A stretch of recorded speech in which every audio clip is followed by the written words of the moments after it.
Mm. Do I have this stuck in my head? All we do is lose, lose, lose, no matter what. So many L's. So many L's. Oh, what's next? 6 or 7? Oh, I had to fit in that awful unk joint. We making art over here. Capitalize that.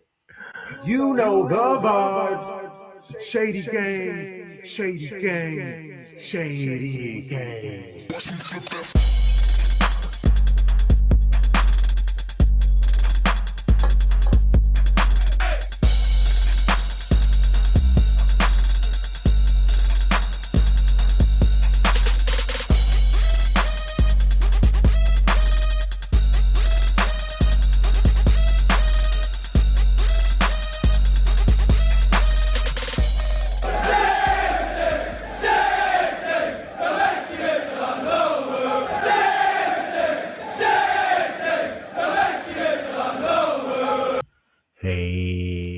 Hey, and welcome to Season 5, Episode 166 of Shades of Blue.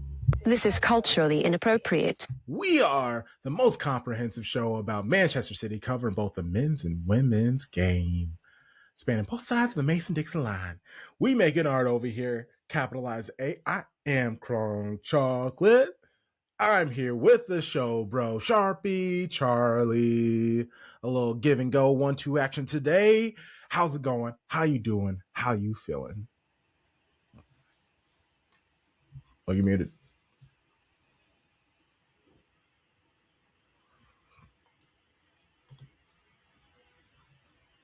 Life is not good. Not good. Not a good week. Not a good week. Not a good week for sure. So many else. Oh my gosh. Oh, shout out to Third Child for our intro. If you're watching on YouTube, please like that video. That all helps. Leave a comment. We love responding to them. Subscribe if this is your first time here. Welcome. If you're listening, podcast, rate 5 stars. Leave a review. It helps our podcast grow and reach out to other most dope citizens, footy fans like you, and to the real ones who are subscribed to our Patreon. What's up? We have 2 tiers, $3 or $6 a month. That is something light, you know, just a plain black coffee. If you go somewhere, that's your $3 a month. Just one plain black coffee. If that's me, I'm a plain black coffee person. So that's just one day. You can brew it at the house. So let me just brew it at the house real quick, and I can subscribe to that tier. Now, the $6 tier, that's for you fancies. If you get a latte. That's me. That's one day of just not getting a latte. And if you're a matcha person, like that's more. A matcha is more than subscribing to our $6 tier if we keep it real. So it's a cheeky little pint, just one less. Instead of having 3 when you go out, just have 2, and you can afford our monthly due. You get tons of great episodes. You get this episode where you're listening to this now on YouTube and the podcasting apps, which I guess you can also set up our Patreon for your podcasting app. But if you're listening, you're getting it a little later. You're getting it like Thursday, midday. Patreon Ben had this recorded, and it is just uploaded to Patreon. Our match preview series, our episodes when we record, gonna hang out with the homie Ishdeep. He's a really dope data engineer on X. If you follow him, he does some really cool things. Then I have the homie Bailey Wynn back on, Michael Reed of Opta Joe, and he's a big Liverpool fan. Jack Gone, have him on the list. Tons of great city and not city. So you should just subscribe. We got a good time over there. And today, so much sad. And normally, you know, we dive deep into like what goes on in the matches. Honestly, we're just going to have an overarching conversation about what's going on with City men, because we have the match against United, the match against Bodo Glimt, and they were both losses. Similar in the way that they lost. There is an overarching theme Do we think the season is over? All of those conversations, we're going to have it. Like, will we crash out? I don't know. We're going to find out. I might be over it until we start talking about it. And then I find out I'm not over it. And I'm not over it. And then I got some things I got to say. Then we have Baby Blue Baddies. We had a win on the weekend after returning. And then, a struggle against Chelsea where that was a loss. And the thing doesn't stop. So we have some previews for games this weekend for both City men and women. Let's get into it. We're rocking our black because City are a bunch of losers. We know what happened in those games. Utterly embarrassed in both of them, honestly. Like I was going to say, it was not a great loss to United, but I mean, it's a Manchester derby, so just losing in itself is embarrassing. Then you kind of factor in the struggle, the weakness, how pathetic, I guess, they were. That's the word I'll use. Maybe you'll use a different. So 2-0 loss to in the Manchester derby, and then a 3-1 loss in the Arctic, in Norway. Just a bad look overall. The loss was so bad. The players are paying the traveling fans their money back. They literally are giving them a refund, which is the minimum. That's like the bare minimum they could do. So that's a positive. That's a positive. Let's start there. Is there a positive out of this week of failures, these last 7 days of failure between City men in the game against United or Bodo Glimt? Is there any silver lining? You mean like on the field or off the field? Either. I like just. Oh, is there a W Mark at Gahey's all? coming. Mark Gahey's signing. Okay. That was okay. So actually, let's start there then. Let's find. Because I'm just trying to find some joy before we kind of talk about it's not on the pitch. That's for damn sure. So yeah, the Mark Gahey deal was announced. It's official. $20 million to Crystal Palace. I know the conversation was like 35, and the number was 35, but there was still like a gap of compensation on Gahey's end. It drops down to 20 million. I assume that 10 million difference that was supposed to go to Crystal Palace is now going to Mark Gahey. I do want to say shout out to Crystal Palace for taking that L, because they were going to take that L either way. They were losing the player. They potentially were going to have to lose him on free. So 20 million is making something out of it. But for them to be willing to be like, all right, cool, we'll facilitate this by taking less. You give the money to him. I think that's dope. What are your thoughts on Guehi? And does he really make our defense better? Thoughts on him first. Yes. He is club captain. He was a club captain in Crystal Palace. Was a part of the Resurgence. He was kind of like the last one left with that. I would say their golden generation of like Elise, Esse, him, Mateta, Chris Richards, throw him in there, right? So him and Richards are the last left on the defense. Can play right or left center back, has played for England, is kind of entering his prime at 25, turning 26 this year. So it's like the perfect age. And the clear heir apparent, I think, to John Stones as the best center back in England. Super reliable. I think the stats check out. And does he help our defense? Yes. Because as we'll talk about with Max Salim, did great in the opening matches, and then you see why he's 20 and what that looks like when 20-year-olds are on the pitch in hostile environments. It's a lot different. So, yeah, we need him. And especially with Vardiel out for the whole year, you now have a partner for either Kuzanov or Diaz. So I'm a huge fan. Okay, and then along those lines, because the conversation, I guess the narrative for Liverpool supporters who thought that he was going to choose Liverpool over City was, if he comes to City, he's going to have to sit behind either Vardiol or Diaz. He's technically number 3. Yes, Vardiol is out for the rest of the season. That gives him a chance to get consistent playing time, and maybe that was what helped make the decision, if we're going to be honest. But I guess, do you worry about that? I mean, obviously it wasn't a factor to Guehi because he signed, but is he always going to be the number 3, or is there a world where you can see that? I mean, we talk about Ruben Diaz. Like, yes, he has the intangibles. Yes, he is a great leader.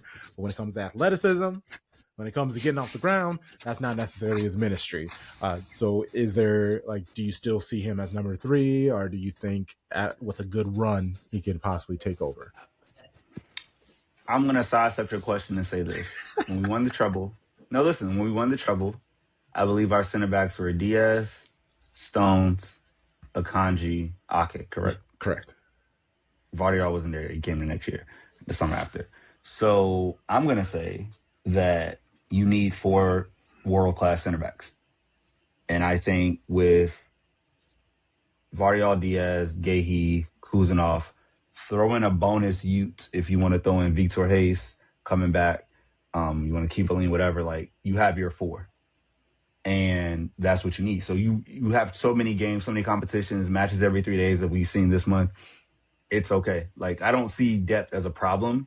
I think anybody who does forgot how we won all those trophies with Pep is we always had a full squad of internationals, not just like 12 great players. So yeah, I'm a fan of depth. I'm a fan because injuries happen. Yes, they're happening every year. So we you got to right be ready. Yeah, so stay ready. And you got to get ready. And think about it. If we could have theoretically gotten him in the summer, that's one less hole you're trying to fill on the fly. You already have that person, right? So I believe, this is great business by probably MVP of the year, Hugo Vienna, because he's hitting like 1,000% this year. Yeah. And then I guess let's stay on the conversation of what narratives outsiders will say and keep using. We're just going to use this to hit all the like hot topics and I guess the conversations that are being had. All the conversation about what Guehi is being paid weekly and yada, yada, yada about that possibly, and just all the money that City has spent over the last year. I don't know, 400 and something million pounds, blah, blah, blah, blah, over 500 euros. Do you see that as a negative? Obviously, we're City fans, so we don't see it as a negative, but you do a great job at, being realistic, seeing both sides, being logic-based.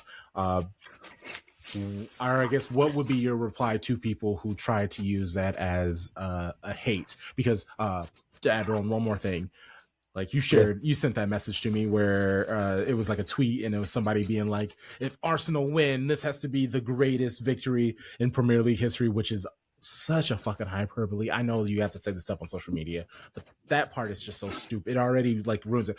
City have spent all this money and Arsenal still managed to find a way. These plucky little underdogs, Arsenal Football Club. Come on now. But so I guess now I'm leading the witness. But yeah, what would you say to people like that statement? I would say if you look at every squad in the top 4, I'm almost certain that, especially now with Wanyeri going out on loan for Arsenal, City has the most academy talent in the first team. So you have the idea of like, hey, you can make your way up. You can be Nico Riley, Phil Foden, Rico Lewis, Max Aline, right? Like you can come that way. And you can also say, hey, we have the money, so go spend it. And we haven't spent over $80 million on any player. I don't think, Marmoush might have been the highest of this last calendar year spending. Yes. And so you're making good investments, paying a little bit more here or there, but the net spend matters. And people like to leave that out because we actually sell players and get money back, unlike Arsenal and Liverpool. Well, Liverpool does better than Arsenal. Arsenal's the worst at it. And Chelsea actually might be better than us because they have so many players. But, yeah, I'm fully behind City spending because we had to overhaul the squad. Everybody knew it. We saw the squad getting older in the first half of last year, and we said, hey, guys, got to fix it. So they started last winter, and this is what happens. You use every window. You don't just wait till the summer and buy 8 players. No, you 4 or 5 here, 3 or 4 there, 2 this winter, maybe a third if something happens. But like That's how you integrate people into the squad. And now you're getting a full picture of like by March for the end of the season what our team is fully. So yeah, you can complain about it, but your club spends a lot of money too. As a Jokeris, they weren't free. Like, so good luck trying to make a sob story out of more spending by you all. No, that's fair. Madueke, yeah. Yeah, and that's the thing. Everybody spends. And City got an entire 11 for the same amount that these other teams are spending, the same amount of money, and they're getting 3, 4, 5 players. People. Yes. So that is kind of the frustrating thing where, and whenever you post about Man City, the numbers go crazy because City fans stand up for themselves because we're just inundated with hate. I don't respond to anybody anymore. Like whether it's even City fans going at City fans, because there's been a lot of that these last few weeks. I haven't been responding to anybody. Like I just say my words and let them cook. Okay, so Guehi, the spending. Okay, let's talk about this game. These games. The easiest problem we can point out is the injuries. Because they matter. Yes, and that does make a big difference. A lot of people are very upset with Pep because of these injuries sort of came because he kind of ran some of our players into the ground where he wasn't trusting other players. But then we kind of we see Ake, he's playing these games, but I saw photos being pushed during the United game. He's grabbing his hammies the entire time. He is playing Vardiol over and over again. And it's actually a lot of things that I say, even when Marmoush wasn't getting playing time, these people aren't getting playing time because there's something Pep is seeing that we aren't, that we don't know. And for people to just kind of assume Pep is purposefully playing his players into the ground doesn't make any sense. If he's without these players, that doesn't make his life any easier. That doesn't make our lives any easier as viewers watching it. So I guess that is the first part. How do you address this whole Pep is running players into the ground? He's not trusting his players. That type of conversation. I think if you just go to FOTMob right now, you will see that on the Manchester derby, there were 8 players who were injured for Man City. That is 8 options who are quality players. Now, some of them are long-term, right? We know Kovac has been out for a while. We obviously know Vardiol's been out for a while, or he is out for the season. So take those 2 out. You still got 6. That's Nico Gonzalez, who had been a rock in midfield, who I'm going to make a huge point on and going to upset some people because I live in the present, not the past. Then you have Ruben Diaz, who is not out forever, but we know hamstrings, you got to take time, call it 2 months, right? And then you obviously have Savinho, who people talk shit about, but it's actually really important because he's a true winger. And when you lose a winger, you see what happens if you don't play wingers on the pitch. Or, you can't sub one in who's fresh, like how he helped us win at the Bernabeu. So I just think that's a part of the context. And the most glaring thing is not an illness for me. Oh, it's not injury, it's an illness. Because you don't have Mateus Nunes, who is the best right back in the Premier League per FOTMob, or it was some rating, who scored or something, right? He's top 3 defenders in the Premier League, top 3 fullbacks. And when you don't see him on the pitch, you're saying, okay, Rico, go out there. We know he's out of position. It's like playing Bernardo Silva at left back. You wouldn't do it. But we have to start Rico at right back because Mateus Nunes is not there. And because the center back's not there, you can't play Kuzanov there, right? So, it's a trickle-down effect of injuries. Now, that's just on the back end. Has no impact on what's happening up front, and the lack of finishing that's coming this calendar year has been terrible, other than Exeter. But yeah, it matters, man. And I'm not going to make excuses. We got beat. We gave up goals. We didn't score enough. But to act like we're coming in with our best squad, you can't. That's not true. That's fair. Even staying with the Nunes to Rico Lewis. We know Rico Lewis does best as a midfielder, but he is our only right back second right back choice. We saw in the Bodo Glint, Pep tried to play Nori as a right back. To me, it was an abject failure. It should have worked because he's left-footed, and like a lot of the passes that he made could have helped. The calm that we're seeing what is missing with Nunes, the calm that he has on the ball, his ability to kind of dribble out of, like, he's press resistant, him being as he can distribute, he can try to score on his own, he's athletic enough to get back. He covered a lot of holes in our squad that people are really kind of really seeing these last couple of games. And then when you replace that with a Rico Lewis, who really can only play in those small spaces in the middle, what I guess frustrated me from going from the United to the Bodo Glint game, I knew he would still have to play right back. But what I was hoping, and again, like, yeah, you can be upset about Pep still playing him in the same position, playing in the midfield. But also, it needs to be on Rico to kind of be more patient on the ball.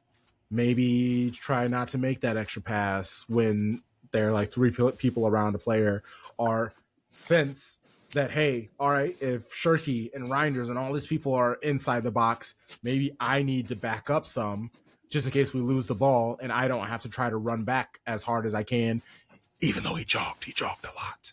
A lot of them jogged a lot. But I was just hoping that I would see the players make adjustments in real time to, I guess, cover some of the dents, the holes, the gaps in their squad now that they have the injuries. And it just kind of seemed like they were all playing like they had the full strength squad. They were all playing like, I don't know. Everybody was so lethargic. And I know that they've been playing a lot of games, and some of these people haven't. We're putting in some of the new people, and it's unfortunate. There's so much. It's just like, where do we even talk? Like the malaise of the players. Like there seems to be no effort. Again, do you think that's a fatigue thing, or do you want to see more out of the players, or do you even see the lack of effort? That's okay. There we go. Yeah, this is where we watch footy differently, and not just you, like me and a lot of people, because I'm always assuming like players are giving their best, right? Whatever their best is for that moment, like what they're physically capable of. So for me, it goes down to like execution. And I feel like those moments where we got turned over in United and in Bodo Glint in Norway, they weren't like a lack of effort to me. It was a lack of positioning. It was a lack of structure. It was a lack of individual like errors, right? Maximilian, right? So like these are things for me that can be fixed, but I will focus on the Bodo Glint match because United, trash. I get it. It was terrible. Bodo Glint should have been a redemption, but now you're looking at a backline that hasn't played together. And I think if you excuse that, or if you make that not a big point, then you're just not understanding the context. Not you, but just people aren't understanding the context of like, hey, you have a left back, left midfielder who's playing right back for the first time for Man City. There's going to be something different. Think about what Mateus Nunes looked like the first time he did it, and that's his natural side. So now you put him over there, it changes the whole attack because everything has to cut in. Even if he is two-footed, he's not going to whip in crosses with his right. He's not going to go to the byline on his right. Everything's naturally going to go inward, which makes us easier to defend. And you still have in front of them, who is the biggest problem to me on the team. You point out Rico Lewis. I'm not going at the 21-year-old. I don't care. I'm going at, because actually he was midfielder that game and got a green. He was 7-2. I'm going for Rodri. Rodri has been absolute dog shit. And it's not him the person, wonderful human being, but coming back from injury, everybody heals differently, and he is not anywhere close to 100%. He looked a step slow before he got the yellow cards, and you could see it. He was missing passes, not getting on challenges, those duels. And then when he got the first yellow, you're like, okay, I get it. Take it. tactical foul, Fernandinho school. But then you go right away and lose your head on a fast break like you don't have a yellow. That's one of the dumbest plays I've ever seen. And it killed the whole match because we were actually probably going to score goals. But then you go down a man, and it's like, what the fuck can we do? And that's why Pep didn't put in any more subs because, like, A, I got kids on the bench, and B, if people aren't even close to 100% like a Doku, there's no point in wasting them on this match, in my opinion, towards the end. Yeah. But if we're down 3-2, now you're like, okay, let's go get this goal versus, like, this person has to do extra running. So I think Rodri's ineptitude at this moment, because he's recovering and not fully healthy, on top of missing Nico Gonzalez, it kills us. Like, we don't have a functional six. That's every time. A high functioning six. That's every time our team suffers. And so without Nico Gonzalez at his best and healthy, or Rodri, I would say 90% or better, because right now it looks like 70 to 80 to me. Because he's doing the motions, but it's not right. Mm-hmm. I think that's the biggest issue, because that's the linchpin to the defense of the offense. And if he can't cover up those spaces, if he can't stop making stupid fouls, stop making simple passes off, like, we're cooked. Yeah. And I know it's funny because he was 89% accuracy, which is great, but he normally hovers around that 92, 93, 94. You mentioned the two terrible fouls. He only won one of his 7 ground duels. He was dribbled past twice. Like, he just, like you said, couldn't read what was going on. And, like, again, and I'm not necessarily going at Rico Lewis. It's just when you replace Rico Lewis for Nunes, it's just that, like, that gap that happens, especially in the squad, it just is felt. Even staying on the Bodo Glint match, the Foden, Reinders, Rico, and Shirky, like, that's way too much. Like, it was just soft. And, like, if that put a lot of pressure on Rodri, because all these players are all trying to, like, crash the box, but also, like, not attacking any defenders at the same time. They're just making pretty passes. Like, the game was full of pretty passes. And then they lose the ball, and now it's just like Rodri all by himself to kind of try to shut things down. When, shout out to Bodo Glint, they look like they were City. Like, the way that they were just... Oh, they're super clinical. Yeah. They are good. I will say this, right? As we talked about, I think, earlier this year, last year, in that lineup at Bodo Glint, there were no wingers on the pitch. So Foden's not a winger. No. Ryan Shirky in England is not a winger. We know Reinders and Lewis are midfielders only, right? Yeah. And so when you don't have wingers who can go 1v1 and, like, or even go 1v2 to the point where they're explosive enough to draw the defense in and then start the process, start the recycling. And that's the problem. Like, without an overlap, Phil Foden and Shirky aren't good on the wing because there's nothing to take away another defender. Whereas Semenyo, Doku, and we couldn't register Semenyo yet, so that's why he couldn't play, which is good for him to get a rest before Wolves. But, yeah, like, if they aren't on the pitch with no Semenyo healthy, now you have no explosion. And I think, like, and even Marmoush, right? Marmoush can do that, but I feel like Pep was reluctant to, after AFCON, to start him right away, which I get. Yep. So, and he had a lot of travel going back from Africa to England to Norway. So it's just like, it sucked. But it also sucked that Erling Haaland missed a fucking sitter. Bro. And he hasn't scored from open play in 8 matches. And you make $525,000 a week. Go score a goal, bro. Like, that's your job. I'm over it. Like, just do your job. That's it. That him and Rodri are my 2 biggest complaints. And I think that they are the hierarchy. They are the best players at their position. They are team of the year. All these accolades. What have you done for me lately?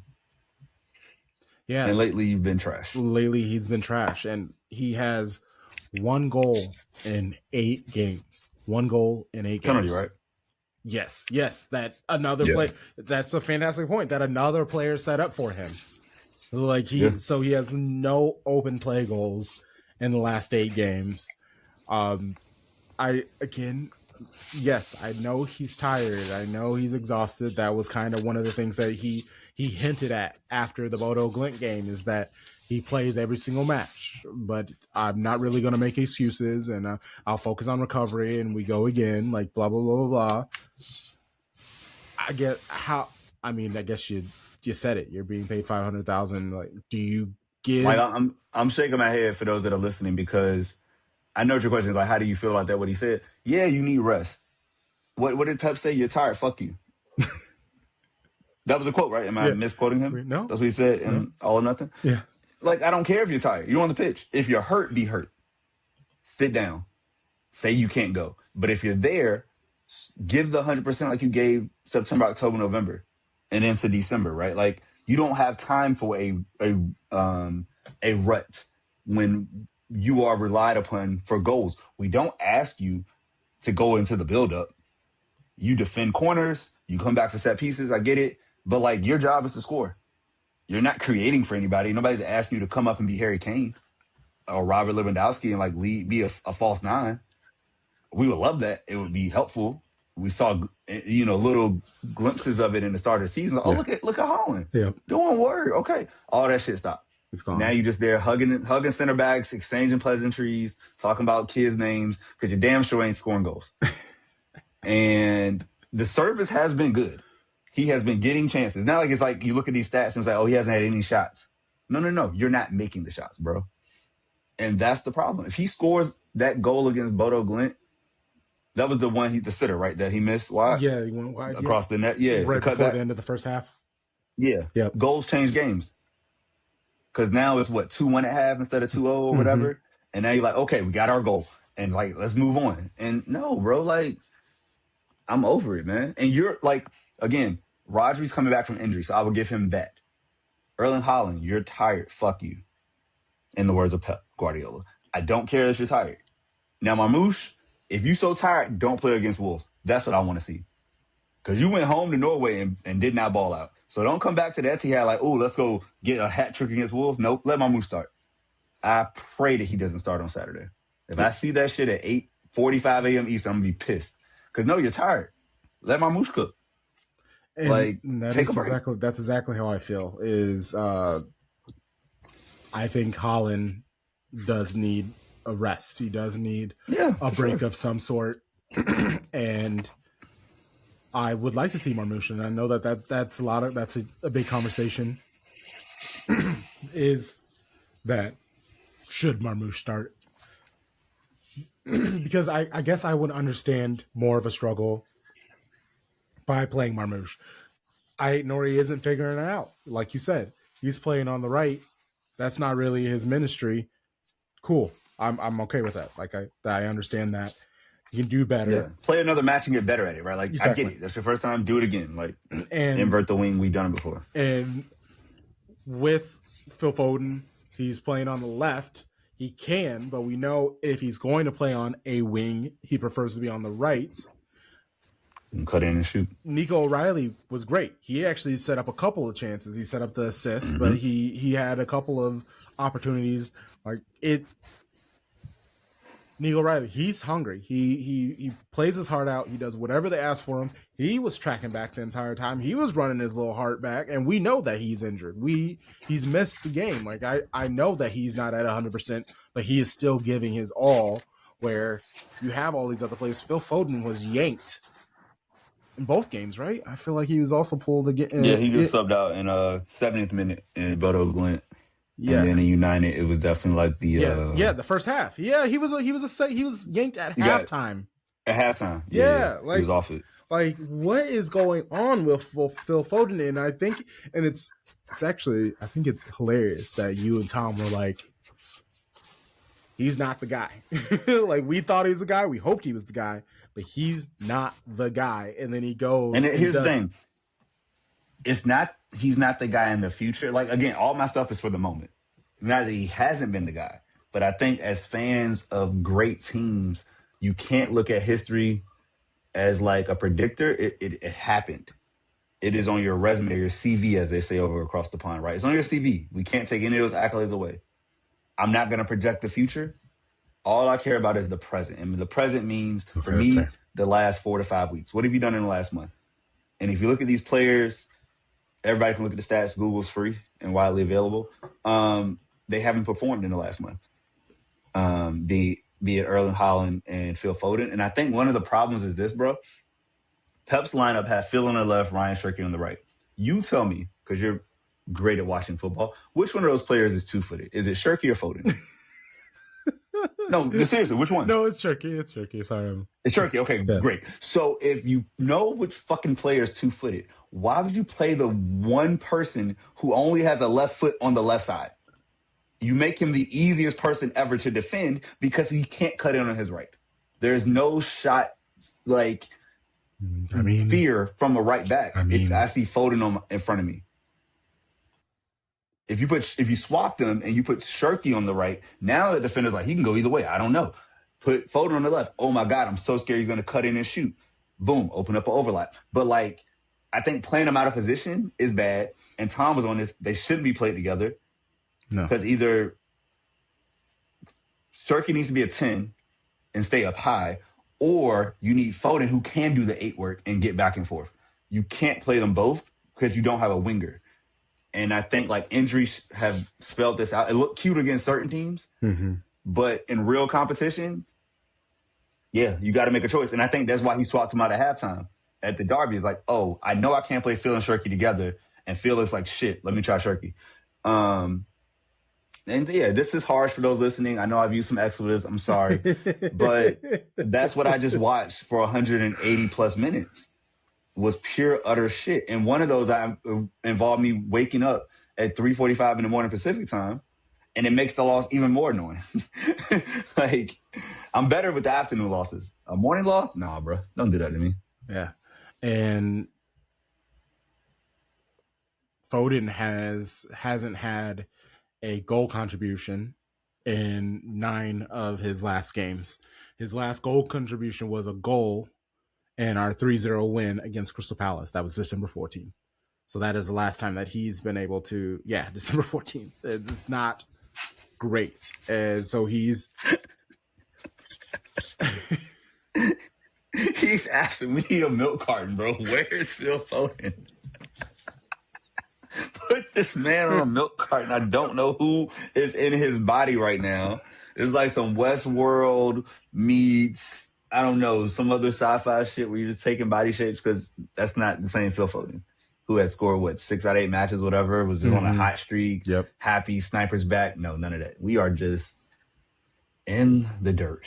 But it's really sad. What's interesting, though, because I'm just looking at the season that he has had this year. And so he had 2 goals in the first 5 games, but then he went 8 games without a goal, then had an assist. That's when he went on his run with an assist, goals and stuff like that. But then he went another 6 games without contributing, and then he had his run, and now he's in another drought. So he has 2 to 3, 4 games where he's good and he participates, and then it's 6, 7 games he's invisible again, and then he has a couple of games where you're like, okay, cool, and then he disappears again. That's progress from last year because he's already at the goal contribution that he had last year, but it's a lot of invisible, a lot of milk carton. For sure. And I feel like part of, as you were talking about running through his stats, A, the key word for me is inconsistent, right? He's extremely inconsistent and volatile. And B, it's kind of has he added to his bag? Because in basketball, one of the things we love is that you can see the progression of a player summer to summer. Anthony Edwards 3 years ago wasn't doing half the stuff he can do now. He's Jason Tatum right before the injury. He has elevated his game to that level. Shai Gilgeous-Alexander. All these stars in the NBA, we see them get better. You can tell. I don't know if it's possible with football, but it's definitely in the production. Defenses have figured out Phil Foden. They know the trick. They know your one way to score is to cut in on your left at the outside of the box. Because you're not ever going to threaten with your right foot, just like Erling Haaland can. We got 2 single-footed left footers. That is so terrible. You need one of those on a pitch. You want your striker to be 2-footed, but he's not. And he clearly will not shoot on his right because he doesn't feel comfortable anymore. because he just bypassed the chance again in the derby when he had it, took an extra touch and it slipped, right? So I love how you did this, by the way, because we can go just kind of overall because it's just one big puddle of bullshit. Of just bullshit. Because that's what it's no point in breaking it down like piece by piece. We know what happened. We got outscored 5-1 against terrible United and even worse Bodo Glint, and they each could have scored 5 because if they could read offside trap. So it was a massacre of a weekend into the week, and so now it's like, I don't know how you feel, but is it time to look ahead, or was there something else you want to hit from these matches? I guess because we definitely blew through past the United game. Do you think, and this is the last before we can move on to preview. Yeah, all good. The whole new manager bounce, United actually looked decent. There was that moment where they actually were doing basically Man City to Man City, that like Rondo where they were just dinking the ball around, Manu just controlling pace and the pace of the game. Was that game more a case of City looking bad or United looking good? Like how did you feel about it? I think it was United looking good. I'm gonna give them credit, bro. Like the setup from Carrick was smart because it was just common sense to play a 4-2-3-1. And now that you have basically your 2 fullbacks and Luke Shaw and Dalot who are healthy. Now you have people who have played wingback in Dorgu and Ahmad. You start them up the pitch. They have the legs to go back and forth. We've seen them do it. They're super direct, super progressive. And so they can make things happen. But you also have the ability to attack with them. Like, it's not just like I'm putting defenders out there. Mm-hmm. You have more of an attacking mindset. And looking at their match, bro, like looking at their 5-mile lineup, everyone was agreeing. Yes. The lowest rated player was Luke Shaw with a 7-1. That's so hard to do for a whole 11. It's just like, wow. Like, even Dalot, and I will say with that tackle, after listening to VAR and looking at it, I get why they didn't give a red. Wait, why? He did glance the ball, the Doku foul, the foul Dalot did, because he glanced the ball and he didn't, like, stab him. It was just like, I hit the ball, then hit him, and then pulled out. Like, that didn't, for me, I get it. In the moment, I'm mad and pissed. But looking back on it, I'm like, okay. Because if it happened in City, how would I feel? Like, whatever. But yeah, they just outplayed us. Like, Casemiro looked good. On a large part because even though Roger got a 7-3, it didn't feel like a 7-3 in that match. It did not. Honestly. So seeing him do that was very shocking. Yeah. So, I'm with you. United, and they didn't do anything crazy. Like, they played like United play, at least before Amarim. They press. When they get the ball, everybody just runs straight. And then you just hope whoever has the ball makes the right decision to give the ball to the person. But you saw it every single time. The moment they got the ball, it was an instant cross.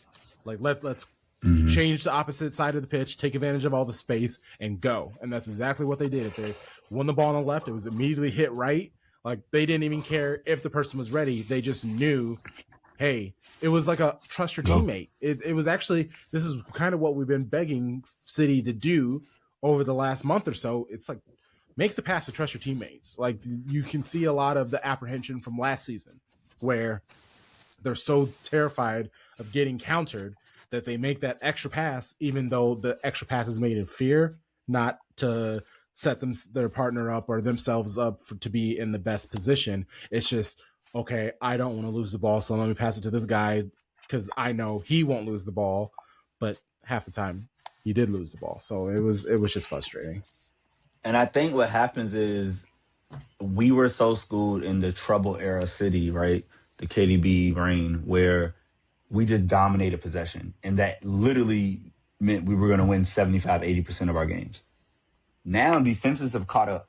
They are more athletic. They are better. Mm. So you're not just going to dominate possession and break them down and just do the rotations and then score a goal. It's not that easy anymore. And so in a United match, the Derby, we had 68% possession. That's crazy. What was our XG, you asked? 0.45, not 0.45. On 7 total shots, and only one of those hit the target. versus United. Classic smash and grab. 32% possession, 11 shots with 32% possession. 7 of those were on target. 2.27. Bro, they quintupled our XG. That is so hard to do. It's like almost 5 times as much. And that's what it felt like watching the match. It's like they could score whenever they want. It almost felt like. That's exactly how it felt like. I was just... And so, like, if you aren't going to be... Like, Pep doesn't want to play basketball, but that's our advantage when you have Erling Haaland. Like, they let Harry Maguire off easy because they weren't making him run. He never had to chase Erling Haaland, I think, till, like, the second half. Like, that whole first half, it was just like, hey, Harry, go stand beside Haaland and be big. But and also, Lisandro Martinez, you can't figure out how to post him up. Bro, that's exactly what I was about to say. Bodied by Lisandro Martinez? Dude's 5'8", Erling Haaland. You got bodied by a 5'8" center back. Like, what are we doing? They list him at 5'10", and that's a goddamn lie. He's the same size as Bernardo. Fucking lie, bro. And the point is, he's still 7 inches shorter on that listing than Erling Haaland. So if you can't figure out how to box out somebody who's 6-7 inches shorter than you, and like I can't respect that, bro. That's soft. As Kobe would say, soft. So soft. Soft Haaland right now. Charmin Haaland. There we go. Oh my gosh. And then on our Patreon by the time you're listening, our match preview with Baltimore Wolves of Whole Lot of Wolves podcast. I had Danny on. We did our match preview. It was a great conversation. He does think City can win, but how bad they did, like he kind of was like talking his little stuff, like because City are doing so bad. Wolves, who at moments at the beginning of the season appeared to be like they weren't going to get 11 points, they were going to be the worst Premier League side of all time. Now all they need is 2 more points to tie Derby, and then get a win and they're through it. What percentage chance do you think City will win? 90%. So that's actually pretty good. Like, here's the reason why. Okay. Their Premier League unbeaten streak is, I believe Amarin was still in charge at United, did it on the 30th. That was their only point in December. You get to the new year, they beat terrible West Ham 3-0. Whoop-dee-doo. Whoop-dee-doo. You draw against Everton. Whoop-dee-doo. You draw 0-0 against Newcastle. Whoop-dee-doo. Like, none of these things impress me. They haven't gone up against a top 4 club and be like, oh my God, what a great point they did. Like, Newcastle, not those guys. Shrewsbury in the FA Cup, who cares? I don't know where Shrewsbury is. Like, so they are better, and they have, won 3, 4. They won 5 points this month in the Premier League, which is amazing. But also, like, they haven't played anybody for real. And we're down and we're battered. And the last time Man City lost 2 in a row early this season, right? Those Newcastle match and the Leverkusen match in Champions League, we won 9 straight in all comps. Sorry, 8 straight, and then went a total of like 13 unbeaten. So I have faith that this is another trough, it's the bottom, but it won't last forever. We're going to climb. I think we're going to score 3. I think we're going to concede 1. And we get this win, man. We get this win. So the last time Nunes, because he should be back. Like, I know for a fact Pep is probably at Nunes' place, like, petting him in his head, hand feeding him. He's just like, you got this. I believe in you. You got this. Get him in a medic around the clock. Give him whatever they need to get him back on this pitch, because he is needed. I do think City win. Is our chances to win the league over? I won't say over, but I will say Arsenal is a clear favorite, a prohibitive favorite, because they have a 7-point lead, and we are not at the point where I can say, we're not at the halfway point yet. It's not Christmas. It's not New Year. No. We're in it. February is 10 days away. And these matches don't get any, like, the schedule doesn't loosen up. Like, it's going to continue to be heavy because once you get out of Champions League, okay, you take a little break, but you still got Carabao semifinal, Carabao final, FA Cup matches. Like, all these things are going to keep coming. So it's just like, I want City to control what we can control. And that is try to take as many points as possible, beat Arsenal, and put some pressure on them then. But it's going to be hard to walk down 7 points with a team that has only conceded 14 and 22. Like, you're talking like real legendary stuff once you start thinking about under 25 goals a season. Because I think their average right now, 22. They only concede. Wait, that doesn't make sense. Hold on, flip that. Okay, they only concede 0.63 goals a game. Over a whole season, that's 24 goals. That would be stupid. So unless their defense breaks down, which is going to be hard, I don't know how we walk them down. So we're going to push them. I don't think they're going to run away with it like Liverpool did last year. But if they got within 2 points, I'd be shocked. How do you feel at this moment? I feel good because there's still like 16 games left. Well, that's in theory, that's a lot of games. That is tons of chances for City to just take over and still win the league by like 9 points. That does mean Arsenal are going to have to continue to drop points. They have been dropping points. City just themselves are also dropping points. So yeah, Arsenal only, like you said, allow 0.6 goals a match. City are second, but it's 1 goal a match. So that means there's no such thing as a clean sheet for City. Like, it just doesn't happen. Whereas Arsenal have 11 clean sheets this season and City have 9. And like, it does not feel like City have had 9 clean sheets. Like, it just feels like when we give up goals, we give up goals. Yes. Like, it's very rarely, it's like, oh, it's a one-off. It's like either 0, 1, or 4, right? Or that's how it feels. And I think, like, we saw that with the United match. We saw it, and even those draws were all 1-goal draws, right? I believe. Yeah. So it's just like, that hurts. Like, one of those should have been a clean sheet, or 2 of those were 1-goal draws. I'm sorry. Sunderland was a clean sheet by default. So it's just like, yeah, like, that's and our defense with the injuries right now is just not as good as Arsenal. Like, player for player, we aren't there. A couple weeks ago, I would say we were, when we had our back line, right? Nunez, Vardiol, Diaz, O'Reilly. I'll take that against anybody.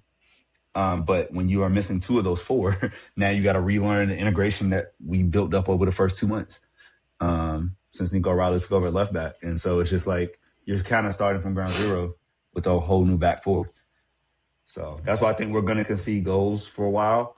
But I hope the health of Nunez, the presence of Guehi, and obviously you got crazy pace with Kuzanov. Like, I think we can start to quickly reintegrate. And like, our run, as we'll talk about Galatasaray next, I'm not fearful of any of our next 4, right? Wolves, Galatasaray, Spurs, and Newcastle, second leg. So like, we can get right before the Liverpool match when we go to Anfield next month, or in February, or next month. Yeah. Okay. Well, the Wolves, we'll talk about Galatasaray and all that stuff next week. And let's talk about them now because we're just going to record after that game. Yeah, quick preview. Yeah. So, Gundo back. Sane back. Get to see them again. Galatasaray, we know who they are. They're a club who hasn't been afraid of spending money. They have a decent squad on their hands.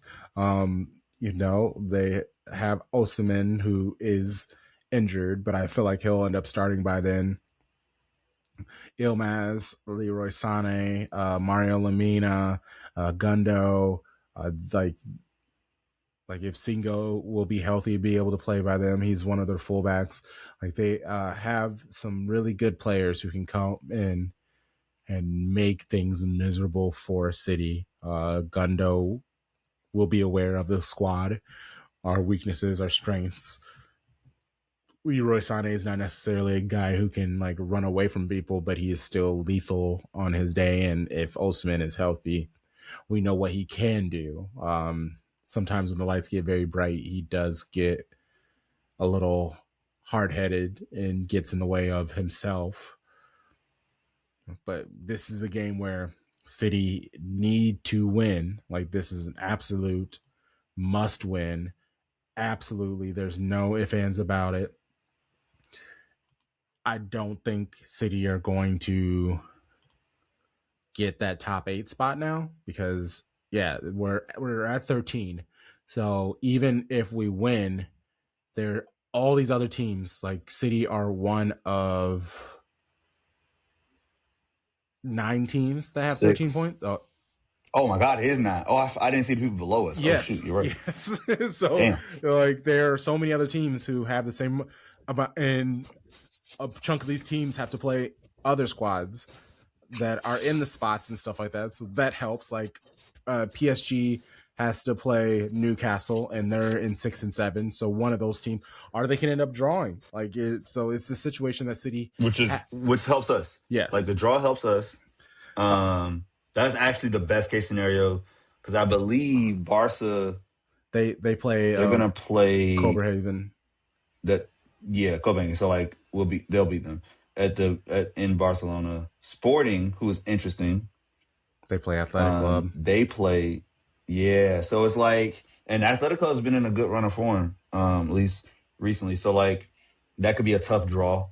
So if we get 2 draws, we're good as long as we take care of business. But the hardest part about watching all this is we lost that control because we lost today. We lost yesterday. Even if you draw that match, now we're at 14 points, right? And it's just like, okay, cool. We control our own fate, but now we don't have it. And so it's not the end of the world.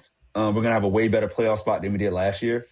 Like, let's say we'll be the home team. 9 through 12. we'll be a home team. We won't play PSG. We'll play somebody like an Olympiacos, Athletic Club, Monaco, PSV. Like, and Monaco got smacked by Real Madrid. Rematch against Leverkusen, which I actually would love. So, like, it's not the worst case scenario if we don't get it, but you definitely want to take care of business, and you need to score goals against Galatasaray in case there's like a tiebreaker. So, I don't know if Gundogan is going to start though. I looked at his player profile; hasn't been starting a lot in Champions League. He only came on as like a sub today against Atletico late, so he'll hopefully make an appearance and get his love. But I don't think he's gonna have that much impact in the game. It comes down to Victor Osimhen, which I'm guessing will be against a center back pairing of Kuzanov and Guehi. And hopefully Nico Rowley to support with Nunes back there. Because I think if you take away Osimhen, they can't score. Like today, they had an own goal, and that's how they scored. So I think we can get the win. I think it's a nice 2-1 win. I like that. Because obviously I said we give up at least a goal. And so we just need to score more than them. Hopefully we can score more than them. It's kind of wild how, well, I guess we've been struggling in the Premier League too. So, but it's just like Champions League is like usually we win early and then we have our last like 3 or 4 games where we struggle, we rotate and stuff like that. But now it's just like you don't know what's going to do. And now we're at the last game where it's huge, highly important. So, yeah, 2-1. All right. Let's final. As Pep says, it's the final. It is. It really does feel like it's the final, even though we're going to have to play possibly a knockout game with knockout, which is a final in itself. Two extra games. Like already down all these players. They can't afford to do this. Like it's not great. Okay, baby blue baddies.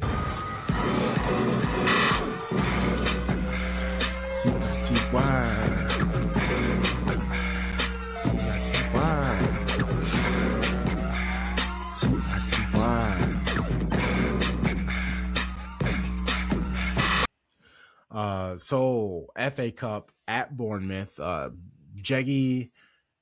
So I did sound bites for the women because I was being hopeful. I was like, I'm gonna won at least one of these games, and I was really hopeful that they were gonna win against this Chelsea. So I did sound bites, but with the men, there were conversations we had. I didn't really care about the matches or even.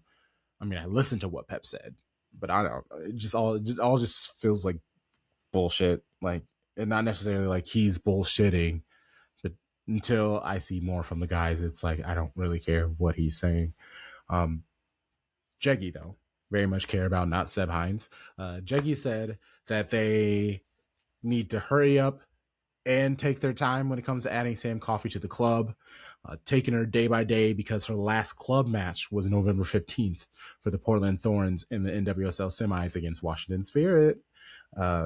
She did play 90 minutes for the U.S. November 28th against Italy. Here is Guehi on Sam Coffey and how she is doing with her transition to the club. I agree, she's a fantastic player. In our club, in our squad, we always have a place for fantastic players. So definitely we will find a place for her, and she has already showed what kind of qualities she's going to bring to us. She's a little bit different from the other central midfielders we have, and it will be a long spring and future, hopefully, a lot of games. So we definitely will be stronger with her in our squad. She's integrating with the girls very well. On the field, she's been off for a while during December, which means that we need to be clever how we use her now in the coming weeks. Of course, I want her on the field as quickly as possible. He added later in the presser that, quote, "There's something about American players, their energy. She has a leadership quality along with an intensity in how she trains." End quote. Guehi also said how his players can be quiet during training or struggle to communicate, and he thinks Coffey, as an American, can help with both of those things.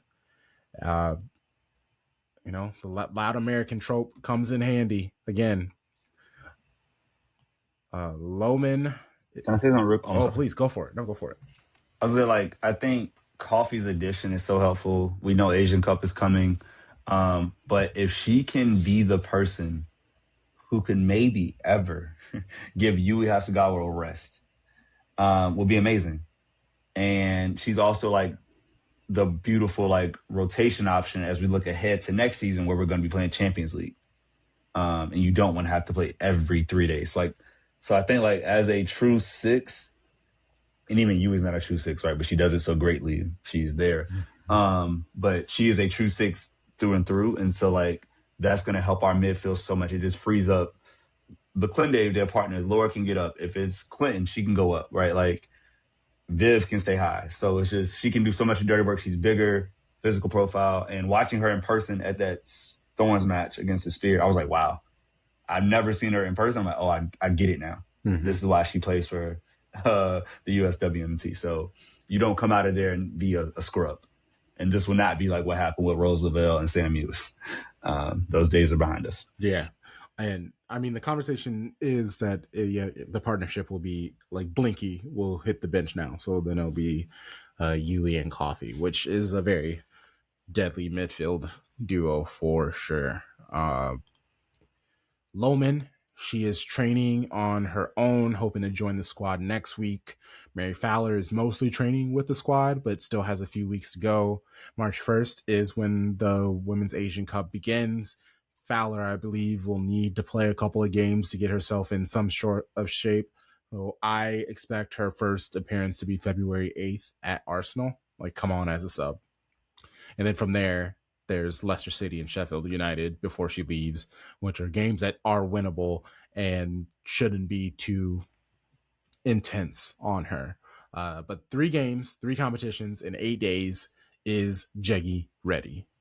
Yeah, I think we need to be clever this week. We haven't played 3 games in a week before, so for us to be smart of how we are using the squad, we play Sunday, Wednesday, Sunday. It's 3 games in 8 days. And I know we have done that before, but not the last half a year. So it is for us to be clever. Which players do we start on Sunday? How much can they play on Wednesday? How much? So we are definitely having a plan of how we are rotating, managing, modifying players. So there is a clear plan. And lastly,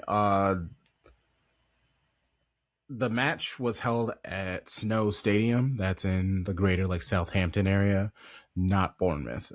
There was a discussion that the match could be at the Bournemouth's men's Vitality Stadium, since it is a big opportunity for Bournemouth women, and it's a decent chance to pack it, the fans in and raise some good money for the club. Ringwood, their usual stadium that they play in, only holds 1,000 people. Ringwood to Snows is about a 23-minute drive.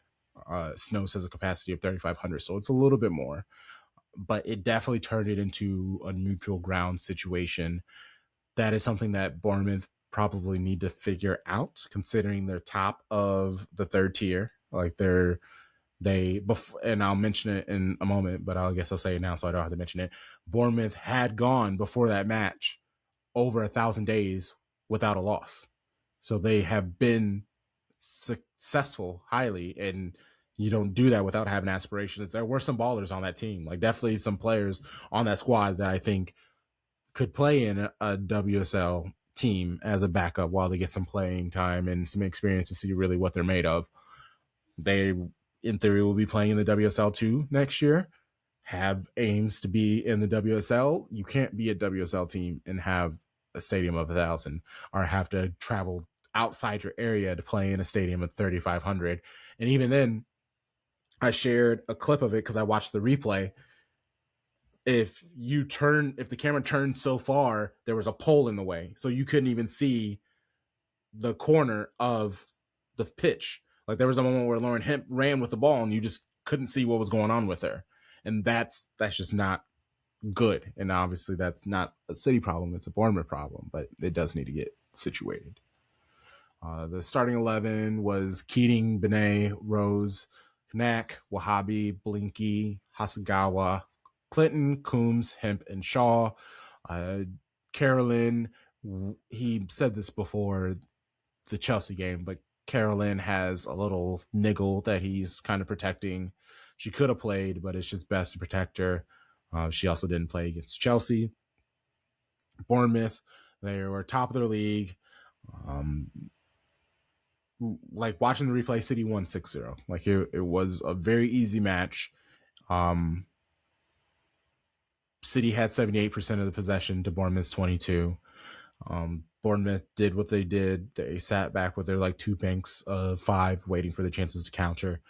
They did pretty decent in countering, but they were very narrow. They let City's wide players kind of cook, and that's what got them in trouble, because they would kind of lazily step out, which then gave space to allow runners for them to hit the ball in and get a little bit closer to the goal. But I do want to show love to number 7 from Bournemouth, Kenny Thompson. She's a baller.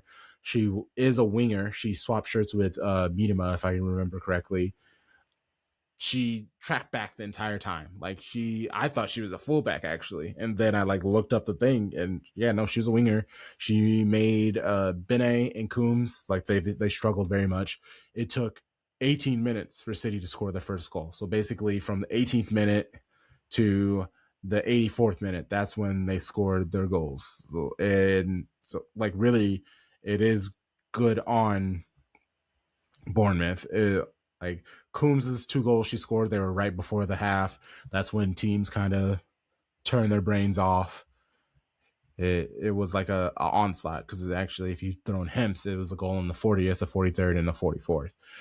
They were all fun goals. It's kind of what you expect. The ball for City moved so quick. The Bournemouth players kind of were just what's happening? And then they'd score a goal. Miedema didn't even warm up before this game. That was a conversation. Is she didn't stretch. She didn't do any pre-warm-ups. She came on the pitch and scored 2 goals. One was a tap in, and another was just kind of a cut in with her left and just kick the ball harder than the keeper could stop. It was a game that City should have won. They did win, and I'm happy to see it. It was great that Hemp, Bunny, Canuck, and Rose, they were off the pitch by the 56th minute. Clinton, Benet, Coombs started. Murphy, Pryor came on at subs, so they were able to kind of show their ability. Greenwood, Miedema, and Kasparai, they came on at subs when the game was really in hand. Well, the intensity really wasn't anything too much for them. Like the Newcastle game, I was super pissed off that Guehi brought those players on with City having the lead, because you could just kind of sense that Newcastle had wanted to continue to fight. Bournemouth didn't necessarily have that. So I wasn't too stressed watching the replay, because again, the games weren't available to watch live because of the stupid broadcasting deal with TNT Sports. I don't know how this has grown the game. I have no idea how this has grown the game, but it seems like they have a plan. Yeah. And then let me give you a break, man, because you just went in and Crump, being the leader of our wonderful podcast, took the time to rewatch. I could not do it between travel back to work, but I'm glad you did. I did, was following the tweets as they happened, saw the goals being scored. And it's what you want in that performance, right? You want a dominating performance. You want to give people rest if they need it, as he talked about preparing for 3 games in 7 days or 8 days. So I'm happy that we walked away healthy and that it was fun, right? The team had fun. You don't want to have a stodgy 2-0 on that. You want to finish that first half when they're tired, knock them off, so now you can control the second half, and that's what we did. So I think as we'll move into this, it set us up the best way possible. Yes. For Chelsea. Yes. And this game against Chelsea, I had hopeful optimism. Obviously, fucking Chelsea have our number, but we lost to them at the beginning of the season, and then we went on this run. So I was pretty hopeful. I was optimistic. Guehi was actually asked what has changed in the team since they last played. Yeah, a lot of things. I think, first of all, confident that we know what we are supposed to do. We are clear with our relationships. We're clear with the game model. We have been winning a lot of games. We have a great squad. We know what we can expect from each other. So that was the first game. Only been here for almost a month when we played that first game. So right now we are in a different place. I mentioned how all these players were rotated off. They got rest. That was nice. One person who didn't and played the entire 90 minutes against Bournemouth was Yui. And that's all she does. She plays 90 minutes after 90 minutes after 90 minutes after 90 minutes. And you would expect she would play another 90 minutes against Chelsea. Guehi, what are you doing? I think you as a guy can play many many games per week, because she is physically phenomenal, and she's training every day and playing all the games, and always had a lot of energy afterwards. So I'm not worried about that. So starting 11 was Yamashita, Greenwood, Knack, Rose, Kasparai, Blinkilde, Hasegawa, Hemp, Clinton, Miedema, and Shaw. City lost 1-0 at the Joy, thanks to a captain header that was Sandy Baltimore cooking, and she just sent in a cross, and nobody really was, Rose was near her, but she was too far away. There was nobody behind her. It was really just open, and smashed it past Yamashita. What is most frustrating about this, there were two shots right off the goalpost for City. They really should have had 3, 4, 5 goals. They had 5 shots on target, 5 big chances missed. So many other shots went just wide of the goal. Oh God. Yeah. That was so bad. You said 5-5. Oh my God. I missed the first half. So I'm like, I caught up in a second. I'm like, damn. I saw the chat was going off about, hey, we hitting the woodwork. I didn't know we missed all 5 big chances. That's so sad. Yeah. And like truly, City were the better team. Like they held the ball well. They passed around it. There were moments where they had Chelsea pinned, and they're Chelsea. You give them enough chances, they're going to score, and that is just their thing. Like other teams can get chance after chance after chance. They just need one. It was just very frustrating because it almost feels like when City men were trying to beat Real Madrid, how there's this growing that the club has to do for them to like consistently keep up with Real Madrid. I'm not trying to call Chelsea Real Madrid because they haven't won a Champions League, so they're not that level. But when it comes to domestic dominance, they are who they are. You have to give them the respect. They're the City men of the WSL. Like they have that level and even a higher level of dominance, right? Yeah. Like from Emma to Simeone. They have our number. And what I will say, you talked about the 11, like the match in September, there's no Caroline. Caroline is the one that can like open up this team even more because we had all that production, had all those chances. But think about if you put Caroline out there instead of Grace Clinton. Yeah. And now you can bring Grace Clinton off the bench and Laura Coombs off the bench in the second half versus bringing on Coombs as the lone sub, right? Like it just, and I mean, I know Benet got in too, right? No. Or if she did, it was late. Yeah, it was late. I thought I didn't update. Yeah, like, oh wait, I swore I saw Benet on the pitch. Like she came on, like because they were like, yeah, we like they're throwing everything. They took off. It wasn't Kasparov. I swear to God, she played. Hold on, that's actually wild because I know what I watched and I was like, oh look at Benet on the right wing. See something. City women. Yeah, I don't remember. I don't remember seeing her come on. Oh, right here, yeah, 87th minute. Oh. Iman came on for Kirsten Kasparov. It was like the very end. He was like, hey, you got to go for goal. Yes. But it's wild that Fama didn't update it. I knew something was off. Sorry. But now you just have like a trickle-down effect when Carolyn can't start. And so, to my original point. And so I just hope that like she's right. Because when she's right and she can play opposite Lauren Hemp with Viv in the middle, Bunny up top, I think we create even more chances, right? We're going to get a goal between one of those 4 when they play. I don't think those 4 have ever been shut out. And so, yeah, I'm sad that we didn't get the win. But if you think about the hierarchy of our 3 competitions, I would say Subway's bottom. Yes, this is the bottom. Yes, we still have the FA Cup, then FA, and the league. Yep. And then league. So everything's in front of us. A domestic double sounds great, but again, I don't even care about the FA Cup. All I want is to see City win the WSL. So if we can just beat London City, I'll put this behind me. It wasn't embarrassing like the men when they went to Norway in the derby. It was just a close loss. Didn't finish chances. Cool. Pick it back up against London City, who is the ultimate feast or famine team. Yes. And I feel so much better. Because they only have 1 draw all year. And I had a great conversation with Nessie of London City Lioness Pride. That match preview should also be out by the time you're listening to it. She, like always, that's what I love about Nessie. Like she'll let you know how she feels. And so they went from they sacked their manager even though they were 6th in the league, but they have, like they said, they want Champions League next year. That is the goal for London City.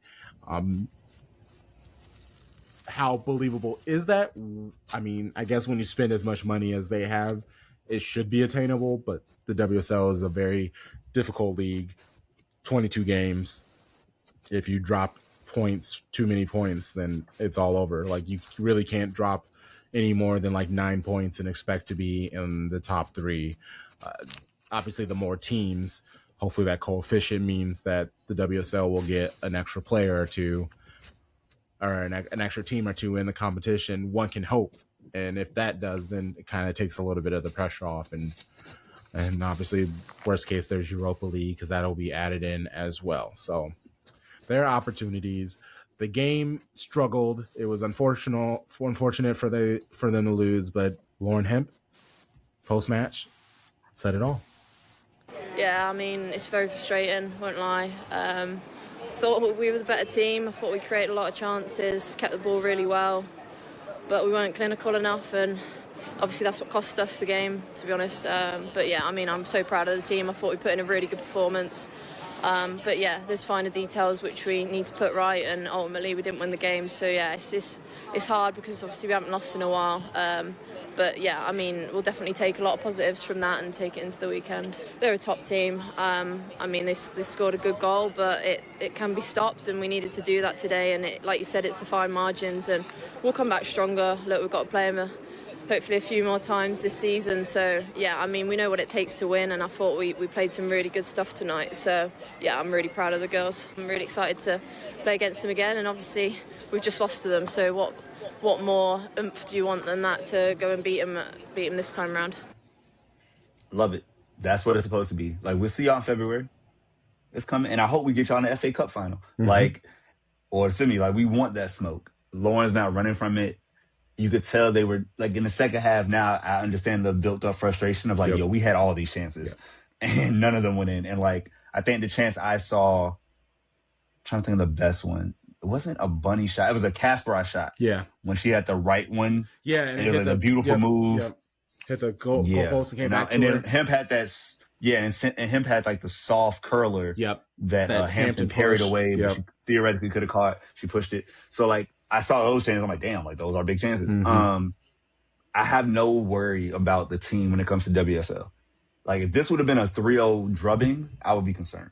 Because it's like, damn, y'all couldn't show up at all. Like, they just punked y'all at home. This was like, no, it's a tough game. And we learn and we move. And, like, again, get Caroline back, get Loman back, get Coffee in the side. Like, just to see those names on my bench Sunday morning would just warm my heart. Like, if I just see those names, I might cry at 5:30 a.m. When I wake up Sunday. So, like, it's brighter days are still ahead. Like, the tone we have for the women is so different than the men. It's significant. And it's like that picture, the meme of, like, the two dragons. Like, the men are all silly and weird, and then the women are, like, stoic and ready. That's who we are. Like, that's where we are right now. Yeah, that is the conversation. We had players missing in the first game of the season, but it was new manager trying to figure out Jeggy Ball. We saw the quality. If we could do more subs like that, that's such a big difference. Being able to make all those changes. Like Grace Clinton, she's a great player. She's not a winger. But, like, where else are you going to play her? So that's where you have to play her. Miedema had so many great chances that just, like, missed. It was wild that just the ball refused to go in the net. And I feel really excited about when they see them in a week from now, basically. 10 days. So yeah, I'm looking forward to it. We have London City Lioness on the weekend. They just got Casker McCart. Oh my gosh. They just got their brand new player in. They fucking saying Cascarino. There we go. I was saying two different players. I was on mute and I was like, no, I got you, bro. I'm here. A little late to the tackle. They brought in Cascarino to help add into the squad. They still don't know what they want to play. They have so many players on that squad. Like you said, they're feast or famine, only one draw. Basically, they win or they lose. I am feeling optimistic about this match because this is a get back game. Like it is in London, but also Nessie told me that they're going to do like this big parade from the station to the stadium. Like they're gonna have a band, and it's like to bring energy and get everybody all excited. Except for Nessie said that her and other London City Lioness fans feel like it's just like a bribe to get them to forget about how shit they've been this season, or more so the firing of Jocelyn. and so the vibes technically aren't great there. I will be very interested to see how the LCL fan base will be at that match. We know City supporters group, they always bring the noise and they come through and support, and you always hear them. So I'm hopeful. I'm optimistic. I think we win 3-1, 4-1. I think, we beat them down. 4 feels right to me. We beat them 4-1 in the first match. They have not scored 2 in the league since November when they beat Villa 3-1. Their last 3 in the league were 1-0 loss to Brighton, 1-0 loss to Leicester, and 0-0 to Liverpool. I don't think they just got that much better in 2 weeks from the Liverpool match. They only scored 1 goal against Sunderland in the FA Cup last Saturday. That's crazy. We're gonna cook them, especially being frustrated after that Chelsea match. I'm saying 3-0 as like a baseline. 3-0. Okay, so it could be 4-1, it could be 5-2. It could be 4-5-6, but I'm gonna say 3 is like the standard. We win by 3. Yeah. All right, cool. I'm all right with that. I'm very okay with that. And then let's see, do they have another game? I think that's our break. Yeah, that's a week off until Chelsea. Yep. All right, cool. All right, that was our episode. Let's go. Taking pleasure, giving pleasure when there ain't much pleasure to give. Oh my gosh, we did our best. We tried, y'all. We tried, y'all. Miss you, Tom. Miss you, Tarek, y'all. Yes. Tarek, feel better. Tom, keep doing your thing. See y'all soon. Yes. I miss y'all, but hey, Canes, great season, Tarek. Valiant effort. Best game Indiana had to play since the Penn State game. Had a chance at the end. Old man Carson was old man Carson. But hey, y'all be back. It's the 4. Yes. The U is moving forward. The U is here. The U is back. Rate, review, subscribe, like, comment, all of those things. 5 stars or what's the point? Sharpie Charlie, let people know where they can find you. Find me at Sharpie Charlie. Pick a social media network. I am there, and I will talk about sports and everything that's wrong in America. So follow me. There's so much. At Shades of Blue and W. At Shades of Blue and W. If we are on that app, and we are, trust me, we are on all of them. At Shades of Blue and W. You know the vibes. Shady gang, shady gang, shady gang.